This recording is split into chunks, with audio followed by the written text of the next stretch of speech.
Hi all, we're here today on a Friday afternoon and it's been a busy week, but I wanted to show you one of my favorite pasta sauces, a very simple and easy sauce.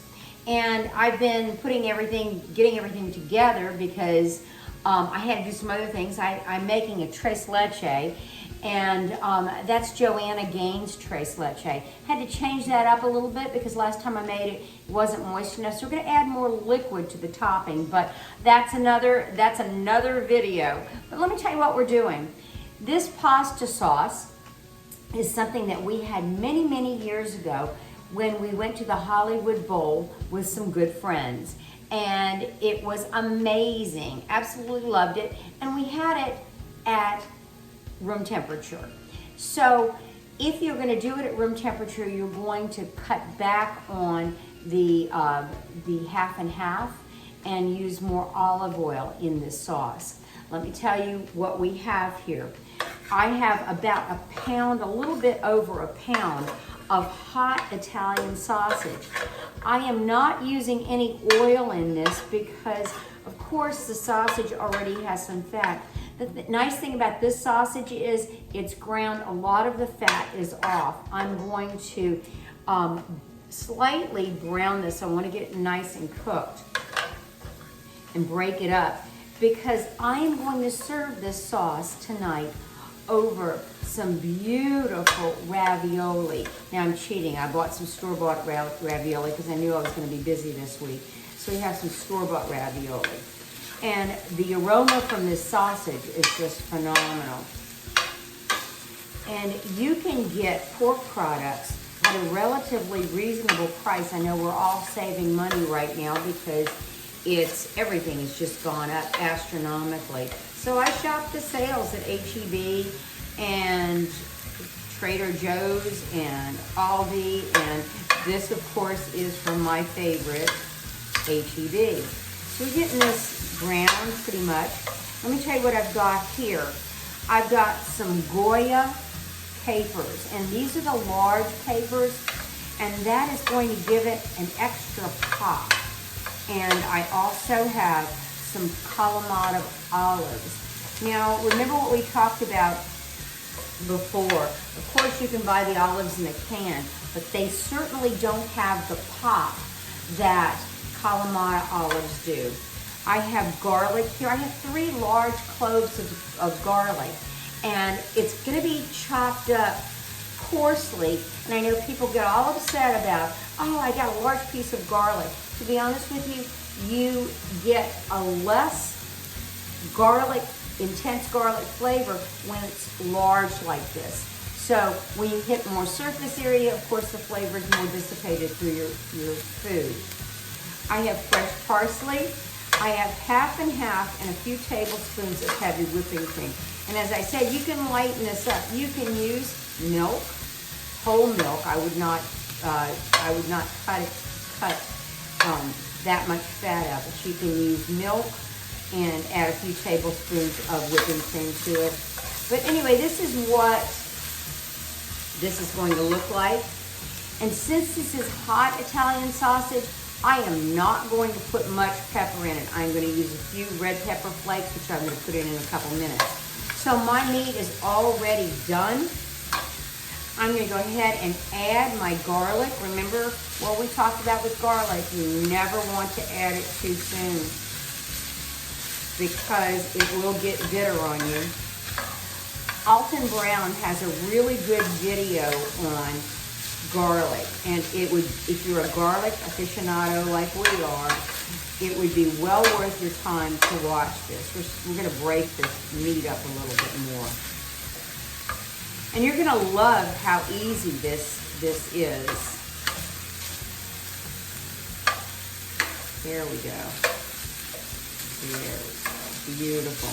We'll go ahead and add the capers. Now, as I add each one of these different items, it's adding a layer of flavor into this sauce. And you really don't need a lot of sauce with this. Of course, you've got the meat. I will boil the ravioli, and then I will serve the sauce over it, and it just It's excellent. I'm gonna go ahead and add just a tiny bit, 1/8 of a teaspoon of crushed red pepper. I'll finish it off with some black pepper, but I'm not putting that in just yet. I've got about 3/4 of a cup of Kalamata olives, and this recipe isn't rocket science. You can just throw whatever you'd like. If you want to put some artichoke hearts in or something like that, feel free to. Hearts of palm. This is what we like. This is what we're gonna do. So I'm gonna go ahead and put that in there. They are, of course, drained. Wow.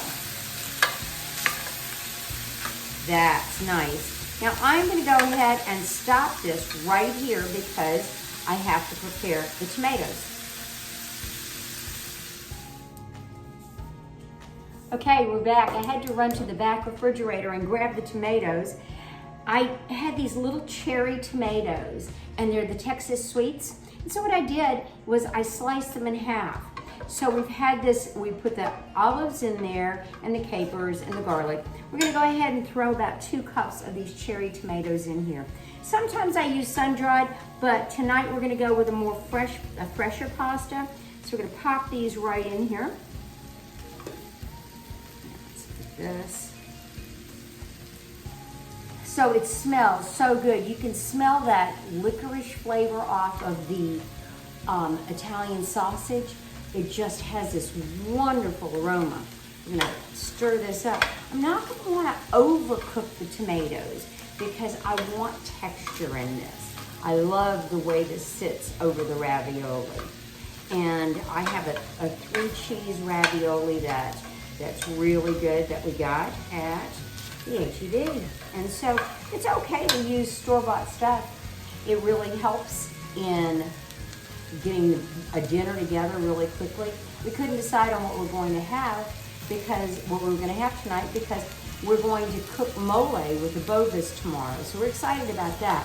But we wanted something a little bit different. We wanted something that wasn't chicken. I think we're going to do chicken with the mole tomorrow. So anyway, this is what we came up with. Now I also have, when I took my little trip to the refrigerator, I did grab some fresh basil. And I wanted it as fresh as possible. Got it off my plant, and that's gonna go in here. I have fresh parsley, which will also go in. And now I have some pink sea salt. We're gonna go ahead and add that. This will need a bit of salt. The sausage has pepper, but not a lot of salt flavor. And of course, you wanna get those tomatoes nice and salted. I'm really gonna miss having fresh tomatoes all season long. It's been very nice. We're gonna go ahead and add the cream and the half and half here right now. Sausage is all done. Like I said, we don't want to overdo the tomatoes. And you can see there's liquid in there that the tomatoes are releasing. Put that right in there. And we will, when we serve this, we will serve it with Parmesan cheese, freshly grated Parmesan cheese. There we go. And the thickness, so we'll add a little bit of Parmesan cheese to it right before we put the ravioli in, and then it'll thicken up. But if you're using milk, you're gonna find it's gonna be a whole lot thinner than this. I think we're getting pretty close to being ready.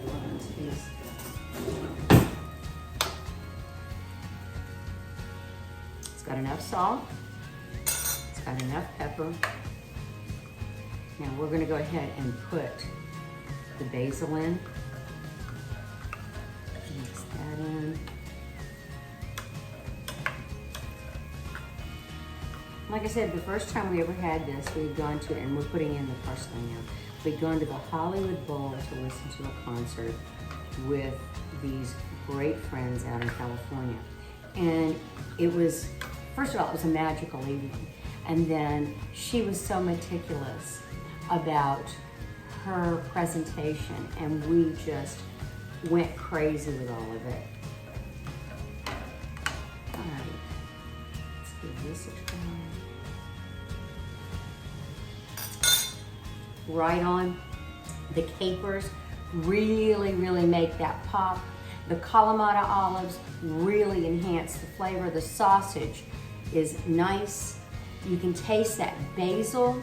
You can taste the licorice flavor of the Italian sausage. So good. This is so easy. You saw it made. Give it a try for a weeknight, for a special dinner. Really makes a nice presentation. Take care. Thanks for stopping in with me.